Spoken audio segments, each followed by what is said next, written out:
참으로 칭찬이 메마른 요즘 같습니다. 요즘 보면요, 참 이 칭찬하는 것을 굉장히 좀 아주 아쉬워하든지 아니면 좀 꺼려합니다. 내가 칭찬하면 저 사람이 멋있어 보이고 나는 좀 들때 보이지 않을까라는 이런 생각에선지 칭찬을 아주 좀 인색하고 또 아낍니다. 왜 그런가? 다들 이유가 있겠죠. 서로를 바라볼 때 칭찬할 거리가 없습니다. 보면요, 칭찬할 거리를 찾으려고 그래도 칭찬할 만한 데가 없는 것 같아요. 그렇기 때문에 우리가 칭찬할 이유를 찾지를 못합니다. 칭찬할 요소가 눈에 들어오지 않습니다. 여러분, 왜 그런가 하면요, 우리는 아직도 죄인의 탈을 다 벗지 못했어요. 주님의 은혜로 우리가 구원받아 천국 백성으로 살아가지만 아직도 죄의 찌끄러기가 우리에게 남아있고 죄인의 모습을 다 벗지 못했기 때문에 우리 눈에 보이는 것은요, 죄인의 눈에는 죄만 보입니다. 우리가 전공했잖아요. 그 전공한 그것만 눈에 보이는 거예요. 칭찬할 거리보다는 꼬집고 참 그것을 내가 탓할 그런 것만 보인다는 것입니다. 그런 얘기가 있죠. 결혼 전에 남자들 보면 다 멋져 보입니다. 아주 젠틀맨이고 로맨틱하고 굉장합니다. 손잡고 다니고 문 열어주고 다 합니다. 그리고 결혼 딱 하고 나서는요, 모든 것이 멈춥니다. 그러면서 이제 하는 말이 뭡니까? 그 다음에는 여자들이 하는 말이 당신 변했어. 어떻게 전에는 그렇더니 왜 변했어? 이런 변한 것이 아닙니다. 못 보던 것을 이제 눈을 떴다는 것입니다.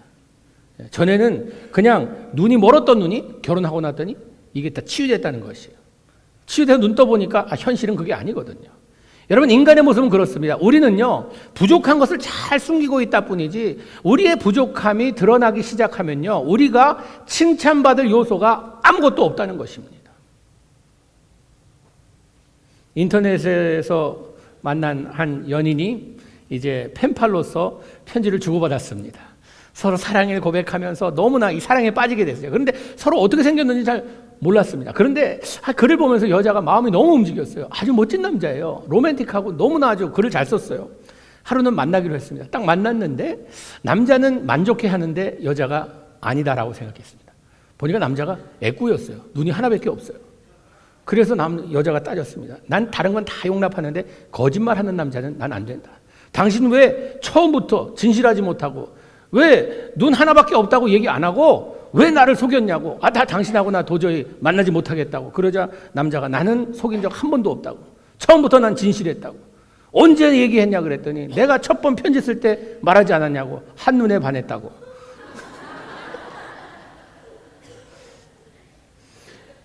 여러분, 우리는요, 다른 사람의 약점을 지적하고 다른 사람의 부족한 것을 지적하면서 우리가 지적하는 그 지적에 참으로 내가 충격을 받고 도전을 받아서 삶이 변하기를 기대해 봅니다. 부모님들이 하는 일 아닙니까? 아이들이 잘못하는 거 자꾸 지적합니다. 지적함으로써 얘가 깨닫고 다시 생각하고 도전을 받아서 새로워지기를. 우리가 다른 사람의 약점을, 다른 사람의 단점을 계속 지적하면 이루어지는 것은 이런 길밖에 없습니다. 관계가 끊어집니다. 대화가 단절됩니다. 등을 돌립니다. 왜냐하면요, 그 누구도 나의 약점을 계속 쪼는 사람을 함께 가기를 원하지 않기 때문이라는 것입니다. 서양 속담에 이런 말이 있습니다. 꿀 한 방울이 수많은 벌을 몰아오지만 수만 톤의 가시는 벌을 한 마리도 끌어올 수 없다는 이 말. 꿀 한 방울은요, 많은 벌들을 끌어오지만 가시더미 잔뜩 싸놓고 여기 와서 놀라 그럴 때에 오는 벌 한 마리도 없다는 것입니다. 여러분, 우리 삶 가운데 우리의 입에서 나오는 모든 말이 가시가 돋치고 남을 상처를 주고 아프게 하는 이런 삶이라고 하면 우리 주위에 다가올 사람이 없다는 것입니다. 해마다 적자 보는 회사와 흑자 보는 회사를 연구해 봤다고 합니다. 이 적자 보는 회사를 가보니까 일하는 사람들이 다 얼굴이 어둡고 찡그리고 있는데 그 상사에게 물었다고 합니다. 일꾼들, 저 상사가 일하는 사람들 칭찬하냐고, 칭찬한 적이 있냐고 물으니까 말도 마십시오. 칭찬할 건디기가 있어야 하죠 하면서 칭찬을 안 했다는 것입니다. 반면에 흑자 보는 회사에 가보니까 다들 미소에 너무나 기쁜 이런 상황 가운데서 일하고 있어서 물어봤더니 상사가 매일매일 일하는 사람을 돌아다니면서 칭찬해 줬다는 것입니다. 여러분, 칭찬은 우리에게 힘을 더해주고 우리의 얼굴에 미소를 가져다 주지만 우리의 잘못된 것을 계속 지적하는 이런 상황은요, 우리를 힘들게 만들고 피곤하게 만들고 지치게 만든다는 것입니다. 가정도 마찬가지입니다. 책망 듣고 자란 아이들은요, 자라서도 다른 사람을 힘들게 만들어요. 그러나 사랑받고 칭찬받고 자란 아이들은요, 삶에 여유가 있습니다. 넉넉합니다. 뭐 우리 아이들 보면요, 칭찬할 것 보이지가 않는다고 찾아보세요. 왜 없어요? 뭐 공부를 잘해요. 얘가 뭘 잘해요? 건강하잖아요. 얘가 없으면요, 이거라도 다른 집은 애 가지고 싶어도 못 가던 집 많은데 그래도 태어나줘서 고맙다고, 살아줘서 고맙다고 찾으면 있다는 것입니다. 여러분, 아이가 바뀌기 원하시면 꾸짖음이 아니라 칭찬을 하는 부모님도 되시기 바랍니다. 사람을 변화시키는 도구는요, 비난이 아니라 칭찬입니다. 보일랑 말랑 하는 곳에서 하나님의 작품을 끄집어내어 격려의 말을, 축복의 말을, 칭찬의 말 한마디가 그 사람의 인생의 방향을 바꿔놓을 수 있다는 것입니다. 이 파리에 불란서에 한 무숙자 청년이 있었습니다. 이 청년은 무엇을 할까? 앞길이 깜깜하고 살 집도 없고 직장도 없는 이런 상황 가운데서 참 거지 같은 삶을 살았습니다. 그래서 옷 살 돈도 없어서 자기가 그냥 옷을 이것저것 해갖고 만들어 입었어요. 하루는 길가에 이렇게 앉아 있는데 어느 아주머니가 지나가면서 그 옷 어디서 샀냐고, 참 멋지다고, 내가 만들었다고. 그러니까 그래요? 청년 참 기술 있네. 앞으로 그 재주 살리면 백만장자 되겠어. 그 한마디에, 이름도 모르는 그 아주머니의 한마디 칭찬에 힘을 얻어서 이 청년이요, 내가 그러면 옷을 만들어야겠다 해서 옷을 만들기 시작해서 유명해진 청년의 이름이 누군가? 세계적인 패션 디자이너 피에 까르당, 한국 발음인가요? 피에르 카르댕, 유명한 사람이잖아요. 그 한 이름 모를 여인의 한마디, 당신 재주 있네, 이 다음에 백만장자 되겠어. 그 한마디가 이 청년의 삶을, 방향을 바꿔놨다는 것입니다. 여러분, 예수님도 보면요, 사역 가운데 칭찬을 아끼지 않으셨습니다. 칭찬받을 만한 사람만 칭찬한 것이 아니라 사람들이 저런 사람도 칭찬해야 되는가 하는 사람들을 골라서 칭찬하셨다는 것입니다. 마태복음 8장에 보면요, 백부장의 이야기가 나옵니다. 이 백부장은 100명의 로마 군인들을 거느린 장교입니다. 유대인의 참으로 이 증오 대상입니다. 자기 나라를 침략하여서 지배하고 있는 이런 아주 못되게 보는, 유대인들 눈에는 아주 가시처럼 여기는 이런 장교였어요. 그런데 이 장교가 예수님 찾아와서 자기 하인이 아프다고 좀 고쳐달라고 부탁합니다. 이 백부장은 우리 집에 오지 않아도 예수님께서 말씀만 하시면 난 거 믿습니다 라고 이야기합니다. 예수님에 대한 확신이 있었어요. 그때 예수님께서 이 백부장을 뭐라고 칭찬하시는가? 마태복음 8장 10절에 보면요, 내가 진실로 너에게 이르노니 이스라엘 중 아무에게서도 이만한 믿음을 가진 자를 만나보지 못했노라라고 이야기합니다. 다시 말하자면 내가 지금까지 3년 동안 이렇게 사역하면서 이 사람처럼 신앙 좋은 사람 만나보지 못했다는 것입니다. 극찬입니다. 믿음이 최고라고 이야기하는 것입니다. 이방인이요, 유대인들에게 참으로 증오의 대상이 됐던 백부장, 여러분이 백부장이 집에 돌아가서 칭찬 한번 받았으니 기분 괜찮다 이러고 그냥 살았겠어요? 인생이 뒤집어졌을 것입니다. 그런가 하면 마태복음 9장에 12년간 혈루증을 앓는 여자가 나옵니다. 12년 동안 있는 재산 다 써서 고쳐보려고 했지만 안 됐어요. 혈루증이라는 그때 당시에 사람들이 하나님께 저주받아서 앓는 병이라고 생각했습니다. 이런 여자를 가까이 하려고 하는 사람은 없었습니다. 하나님의 저주받은 사람 멀리 하기를, 그 사람, 그 여자는 상종해서 안 되는 여자로 아는 이런 여자였습니다. 그런데 이 여자는 예수님의 옷자락만 만지면 내가 앞에 나가서 그러면은 또 이 사람들에게 눈총받고 사람들이 뭐라 그럴까봐 예수님의 옷자락만 만지면 나으리라라는 확신이 있었어요. 그럼 만져서 났어요. 근데 예수님이 누가 내 옷 만졌냐고, 나에게서 능력이 나갔다고 말씀하십니다. 얼마나 놀랐겠어요. 자기는 그냥 몰래 그냥 아무도 알지 못하게 그러려고 했는데 들켰어요. 그때 예수님께서 이 여자가 옷자락만 만져도 나올 수 있다는 그런 믿음을 가진 것을 보시고 뭐라고 칭찬하시는가? 딸아, 안심하라, 걱정 말아라. 내 믿음이 너를 치유하였도다 라고 말씀하십니다. 누가복음 7장에 보면요, 사람들에게 손가락질 받고 참으로 멸시당하고 무시당한 이 부도덕적인 창녀의 삶을 살던 이런 여인이 예수님 앞에 나와 눈물 콧물 흘리며 회개하며 예수님의 발을 씻으며 향유를 붓습니다. 여러분, 이런 여자가 교회에 나온다고 하면요, 교회 떠날 사람들 많습니다. 뭐 저딴 사람도 교회에 나와 하면서 그럴 사람들 있을 것 같아요. 그런데 이 여인이 주님 앞에 나와서 눈물 흘리며 회개하며 참으로 옥합을 깨뜨려 주님의 발을 씻기는 그 모습을 보면서 뭐라고 말씀하십니까? 예수님께서 내 죄사함을 얻었으니 내 믿음이 너를 구원하였으니 평안히 가라. Go in peace. 평안히 가래요. 여러분, 이 여인이 돌아가서 또 옛날 하던 일 했겠습니까? 예수님께서 용서해 주시고 인정해 주시고 평안히 가라고 축복까지 해 주셨는데 인생이 뒤집혀서 저의 삶을 주님께 드렸다는 것입니다. 여러분, 우리 가운데도 예수님을 만나 나 같은 죄인 살리시고 나를 지명하여 불러주신 그 주님의 은혜에 감사하여 주님께서 나를 칭찬하셔서 나를 아들이라 불러주시고 딸이라 불러주신 그 은혜에 감사하여 참으로 예수님의 말씀대로 살려고 몸부림치며 우리가 주님의 은총 가운데 살려는 여러분들 얼마나 많습니까?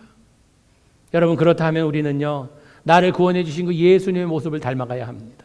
예수님께서 칭찬받기 어려운 사람들까지도 칭찬해 주시는 그 모습을 우리는 배워야 해요. 연습해야 한다는 것입니다.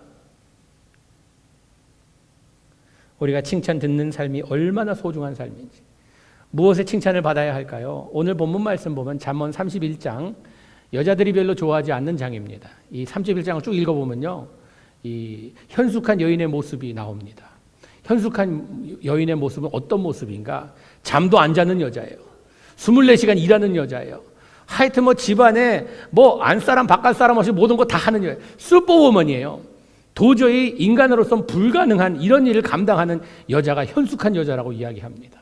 참 이렇게 살다가는 제명에 못 죽을 것 같은 이런 상황이에요. 근데 마지막 31장을 장식하면서 이제 결론을 맺으면서 오늘 본문의 말씀이 나옵니다. 오늘 본문 말씀 한번 다시 보도록 할까요? 그 자식들이 일어나 살해하며 그 남편이 칭찬하기를 덕행 9장 덕행에는 여자가 많으나 그대는 여러 여자보다 뛰어난다 하느니라. 30절 고운 것도 거짓되고 아름 것도 헛되나 오직 여호와를 경외하는 여자는 칭찬받을 것이라. 칭찬받을 요소가 무엇이 있는가? 덕이 많아서도 아니요, 뭐 곱고 아름다워서도 아니라는 것입니다. 여호와를 경외하는 하나님의 말씀대로 순종함에 따르는 이런 여자가 칭찬받을 여자라는 것입니다. 여러분, 우리가 말씀대로 거할 때에 칭찬받지 않을래야 받지 않을 수가 없습니다. 성경은 우리에게 어떻게 아름답고 복된 삶을 살아야 하는지를 알려주기 때문에 하나님을 경외하는 사람은 그 말씀대로 순종하기 때문에 칭찬을 받는 삶을 산다는 것입니다. 여러분, 칭찬을 어떻게 해야겠습니까? 우리 칭찬을 할 때 좀 이렇게 좀 구체적으로 좀 알기 위해서 칭찬 10계명이라는 걸 한번 여러분께 소개해 드리려고 합니다. 칭찬 10계명. 첫 계명이 무엇인가? 자주 칭찬하라. 자주 하라는 것입니다. 한 번 했다고 그냥 끝나는 것이 아니라 내 할 일 했어. 이거 아니라 자주 하라는 거죠. 여러분, 아침 먹었다고 점심 안 드십니까? 점심에 뷔페 갔다고 해서 저녁 스킵하는 분 계시지만 그 다음날 일어나서 어제 뷔페 먹었으니 오늘도 그냥 건너뛰어야겠다 하시는 분 계세요? 먹고 또 먹고 합니다. 끼가 되면 먹습니다. 왜? 먹어야 우리가 살 수 있고 건강할 수 있으니까 먹습니다. 칭찬도 마찬가지입니다. 했다고 해서 한 번 했다고 끝나는 것이 아니라 계속 하세요. 밥 먹을 때마다 하세요. 그냥 집을 나설 때마다 하세요. 우리 복음성가 중에 오늘 집을 나서기 전 기도했나요? 있죠? 2절 3절 있는데 한 절 더 한다고 하면 오늘 집을 나서기 전 칭찬했나요? 여러분, 집을 나서기 전 아내한테 한번 칭찬해 보세요. 무슨 일이 일어나는지. 당신 어떻게 그렇게 갈수록 더 젊어져? 어떻게 그렇게 멋지고 미인이 점점 더 미인이 돼? 참 예쁜 게 죄라면 당신은 무기징역감이야. 뭐 이렇게 좀 네. 만약에 남편이 그런 말 하는 거 듣고 아내가 입술에 침이나 바르고 그런 얘기 하라 그러면요, 입술에 침 바르고 또 한 번 얘기하세요. 당신 요새 방부제 먹나 봐. 얼굴이 왜 이렇게 10년 전 지금이나 변함이 없어. 참 멋지다. 자주 하세요. 들어도 좋은 것이 칭찬입니다. 보통 대학 교회에서 자주 만나는 분들은 그렇지만 오랜만에 만난 친구가 이제 대학교 때 동창이었는데 헤어졌다가 30년 만에 만났는데 딱 만나갖고 첫 마디가 하나도 안 변했네. 하나도 안 변했네. 그러면요 거짓말인 거 알죠. 30년 지났는데 어떻게 하나도 안 변하겠어요. 그런데 기분은 어때요? 좋아요. 거짓말인 거 알면서도 기분은 괜찮아요. 팍싹 늙었네. 이러면요 기분 되게 나빠요. 사실인 거 알면서도 나쁩니다.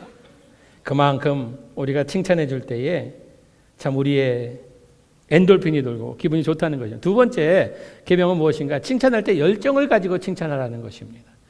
하는 둥 마는 둥 긴가민가 하면서 그냥 칭찬하는 것이 아니라 열정을 가지고 칭찬하라는 것입니다. 그냥 목사님이 하라니까 그냥 할 수 없이 해야지. 그냥 설교 같이 들었는데 또 안 하면 또 당신 뭐 했냐고 또 찔름 받을까봐 그냥 그러지 마시고 열정을 가지고 당신 없는 세상 고무줄 없는 빤스요 안고 없는 찐빵이요 이러면서 참 열정을 가지고 하라는 것입니다. 세 번째로 작은 것을 칭찬하라는 것입니다. 여러분 우리는요 큰 것을 위해서 기다리는 사람들 인생 아무것도 못하고 그냥 종칩니다. 작은 것에 충성하세요. 성경을 봐도요 달란트 받은 종들에게 이 5달란트 2달란트 받은 종들에게 칭찬하는데 뭐라고 칭찬하는가? 내가 작은 일에 충성하였으니 더 큰 것을 맡기겠다고 말씀하십니다. 작은 일에 충성해야 돼요. 여러분 작은 것에 칭찬해야 돼요. 이 작은 일, 큰 일 기다리지 마시고 작은 일에 칭찬하세요. 오늘 일부 예배 성가대 올라오기 전에 제가 함께 기도하고 올라오는데 권사님 한 분이 저를 딱 보더니 목사님 이발하신 게 10년은 젊어 보이세요. 10년은 젊어 보인대요. 40대로 보인단 말입니다. 기분 좋더라고요. 얼마나 좋아요. 그 말 한마디가 설교하러 올라오기 전에 기분을 좋게 만듭니다. 내가 10년 젊어 보인다니 앞으로 빡빡 깎으면 한 20년은 젊어 보이게. 그런데 똑같은 그런 상황을 보면서 목사님 어디서 이발하셨어요? 다음에 거기 가지 마세요. 이런다면서 기분 상합니다. 그렇잖아요? 그러니까 우리가 이 작은 일에 칭찬하라는 것입니다. 네 번째로 상대방의 기억에 남을 정도로 칭찬하라는 것입니다. 그냥 지나가는 얘기로 하지 말고 그 사람의 삶을 터치할 수 있도록. 다섯 번째는 명확하게 칭찬하라. 무엇을 칭찬하는지 그냥 당신은 다 좋아 그러지 말고요. 도매급으로 넘어가지 말고 구체적으로 무엇이 좋은지. 초등학교 1학년에 아이가 미술 시간에 소풍이라는 주제로 그림을 그리라 하는데 이 아이가 자기가 제일 좋아하는 색깔인 진한 남색을 바탕으로 다 칠해놨습니다. 선생님이 그걸 보면서 아이를 나무랬습니다. 환한 대낮이어야 하는데 소풍이라 하면 환해야 하는데 왜 이렇게 어두운 색깔을 칠해놓으면 어떡하니? 그림 다 망쳤다. 그 후로는 아이가 그림에 대한 자신감을 잊어버리고 그림 그리기를 싫어했습니다. 1년 후에 2학년이 되어서 새로운 선생님을 만나보게 되었습니다. 미술 시간이 되어서 선생님이 원하는 거 마음대로 그리라고 마음에 떠오르는 그림 아무거나 그리라고 하는데 이 아이는 자신감을 잃고 참 그림 그리는 것을 싫어했습니다. 그래서 그냥 백지를 가지고 고민하고 앉아 있었습니다. 선생님이 돌아가면서 보면서 아이들의 그림을 칭찬해 주는데 이 아이에게 왔습니다. 아직도 그리기 시작도 안 한 그 종이를 앞에 두고 고민하고 있는 아이를 보면서 선생님이 이렇게 칭찬했다고 합니다. 야, 너 그림 참 멋지구나. 온 들판이 하얀 눈이 내렸네. 야, 참 멋지다. 이 한마디. 아직 시작도 안 했는데 하얀 걸 보면서 야, 눈이 내렸다는. 똑같은 아이고 똑같은 그림을 그리는 상황이지만 한 선생은 아이를 짓밟고 한 선생은 아이의 자신감을 키워주는. 무엇이 누르고 키워주고 했습니까? 비판은요, 사람을 죽입니다. 그러나 칭찬은 사람을 살립니다. 여러분, 우리 가정이 불행이 가득하다고 생각하십니까? 불행이 가득한 이유는요, 비난과 비판이 가득하다는 그 결론밖에 없습니다. 한번 서로 칭찬해 보세요. 자녀들 칭찬하고 아내 칭찬하고 남편 칭찬하고 칭찬으로 충만한 가정이 행복한 가정이라고 믿으시기 바랍니다. 여섯 번째로 결과보다는 가능성을 칭찬해야 합니다. 우리는요, 아이가 어울레이를 받아오면은 그 결과를 칭찬합니다. 어울레이 받았어. 참 잘했다. 이래야 돼. 하지만 우리는요, 과정을 칭찬해야 합니다. 어떤 성적을 받아왔던 상관없이 받아왔을 때에 그 과정에 내가 많은 노력을 하였구나. 노력을 했으니 노력한 만큼 받았겠지. 그래서 뭐 얼레이가 아니래도 뭐 비실비실하고 시들시들한 B씨가 있다 하여도요, 그냥 야, 넌 참 골고루 받았구나. 어쩌면 다른 애들은 A밖에 모르는데 너는 이렇게 B도 받고 C도 받고 했느냐. 한번 칭찬해 보세요. 아이가 압니다. 자기가 열심히 해야겠다는 걸. 그런데 잘못한 거 지적하면 우리는 좀 깨닫고 제대로 하기를 원하는 마음에서 그러지만 그게 사람을 바꿔놓지 않습니다. 칭찬이 사람을 바꿔놓는다는 것입니다. 그리고 칭찬할 때 7번째로는요, 객관성을 유지해야 합니다. 다른 사람들은 다 공감할 수 없는 것들을 자꾸 칭찬하면 안 돼요. 완전히 음치인데 그 사람한테 당신은 빠바로띠야 이러면 안 된다는 것입니다. 당신 노래하면 모든 사람들이 움직여 나가죠. 그런데 자꾸 이 객관적이 아는 것, 그걸 뭐라 그러냐 하면요, 아부라 그래요. 아부 아첨. 그런 거 하면 안 된다는 것이에요. 이 잠언 29장 5절에 이웃에게 아첨하는 것은 그 발 앞에 그물을 치는 것이라고 이야기합니다. 그 사람 잡는 일이래요. 그러니까 아닌 걸 자꾸 기라고 그러지 말라는 것입니다. 8번째로는 즉시 칭찬하라는 것이에요. 칭찬할 일인데 뭐 나중에 하지 뭐 그러지 말고 칭찬할 일이 있으면 그 자리에서 하라는 것입니다. 여러분, 나중이라는 것은요, 어떤 의미를 가지고 있는가?